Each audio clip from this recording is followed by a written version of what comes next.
Hi guys, it's Mr. Wedge. Today for art we're going to make a totem pole sculpture. So we're going to make a wood sculpture. And a sculpture is just a 3D thing that stands up. And it's going to be kind of messy, so I'm going to cover my workspace with something that I don't care if it gets paint on. And you're going to need at least 3 colors of paint, thick paint. It could be tempera paint, poster paint, or watercolor. Watercolor's not really going to work too well. But you could use acrylic paint too. Acrylic stains your clothes, so you got to be careful. But you could use acrylic too. That would work really well. And then I've got a plate I can throw away later. And hopefully you have some blocks of wood and some paper towels and a brush. So let's get started. Alright, so step one is we're going to set this aside because this block is just for our base. It's going to hold up our totem pole. But this will be our totem pole, so we're going to cover this whole thing with paint. It's going to be messy, so roll up your sleeves. And it doesn't matter which color you use, but just pick one color and paint your whole piece of wood. And you want to make sure you get all the surfaces. It's okay to get it on your fingers, because we can wash our hands when we're done. But try not to get it on your clothes or on your good table or wherever you're working. So you want to make sure you get all the sides. It's okay to touch the wet paint if you need to turn it, but make sure you get the ends of your piece of wood too. So I'm going to keep going until I get this whole thing done. Okay, I painted everything. I got every surface and it's all red, but I want it to dry quick, so I'm going to wipe it with paper towels. And this will stay red, but I'm just wiping any of the extra paint off. And that'll help it dry quicker, because I can't put my other colors on it until this paint's dry. So once you paint it one color, wipe it off with paper towels. And you can just set it down to dry. It'll take a few minutes. Okay, so now that my piece of wood is dry, I can use my other colors and paint different faces on top. So think about the different animals and the people that were painted on the totem poles.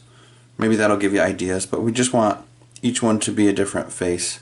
And of course, each animal would represent a different family, a different part of that tribe or that clan. You know, from the people that make these totem poles in the western side of the country. But just pick a color, and I'm using a small brush now, so if you have a small brush you can go through and just paint some horizontal lines. It's almost like a ladder, and just do a few, and what that does is it makes a few different spaces, just some squares, and they don't all have to be the same size. But we have to put faces in between these lines, so don't make them too close together, because then it's really hard to fit a face in there. But now I'm going to start thinking about where the eyes would go, what the animals would look like. Maybe on top there's an eagle. So I'll do some eyes here. And maybe a pointy triangle shape for the beak. Underneath, maybe I'll do a wolf. They have pointy ears. Maybe the eyes are a little bit smaller. And then a smaller triangle for the nose. There's a wolf. Beaver, they have round ears.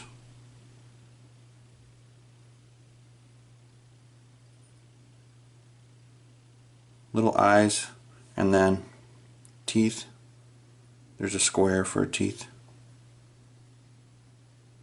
And I'm just using one color, but I have two, so I can go back over it. And actually you could use as many colors as you want. And then, I gotta think.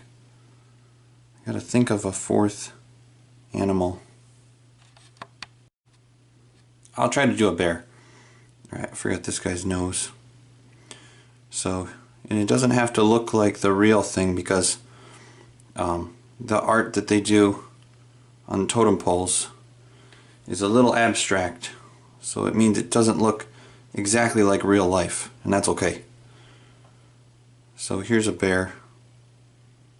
And I'm just using lines and shapes and a tiny brush. Okay? And then I can set that down, wash my brush, and wait for that to dry, and then I can use my other color on top of it. Okay, so now that the white paint's gotten to dry a little bit, I can go back and add some details with my other color. So I could put dots in the eyes. These are his nostrils. I could paint like stripes across it. For my wolf, I might make his whole face black, but I'm going to be careful and paint around the things I already painted.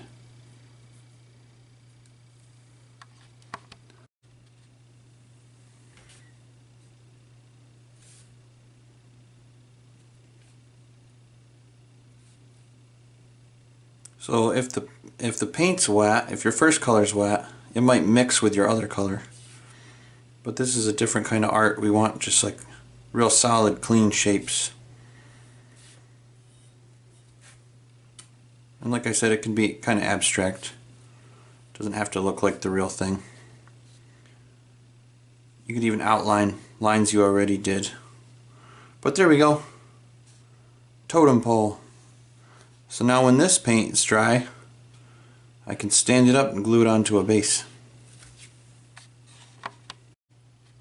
So now I'm going to write my name on the bottom of my base, just like I would write my name on the back of my drawing or my painting.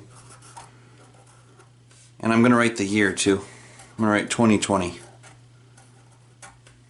I'm going to flip it over, and you can attach your totem pole to your base with whatever you have. If you have just white glue, that'll work. You just need a lot of it.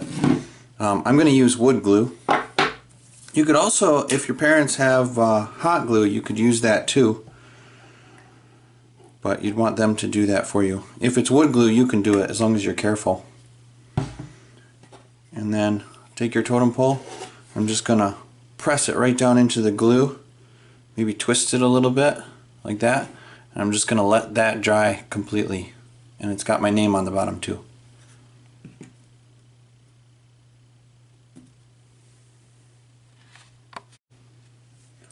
Also, if an adult in your house has a drill, you could drill a small hole up through the bottom of this base, and then they could drive a screw up through, and that would hold it. That'd be really strong. But glue is plenty strong. If you have wood glue, that's going to be really solid. So I just have to wait for that to dry. So there's my totem pole sculpture, and I can't wait to see yours, so don't forget to send me a picture. Work hard and have fun.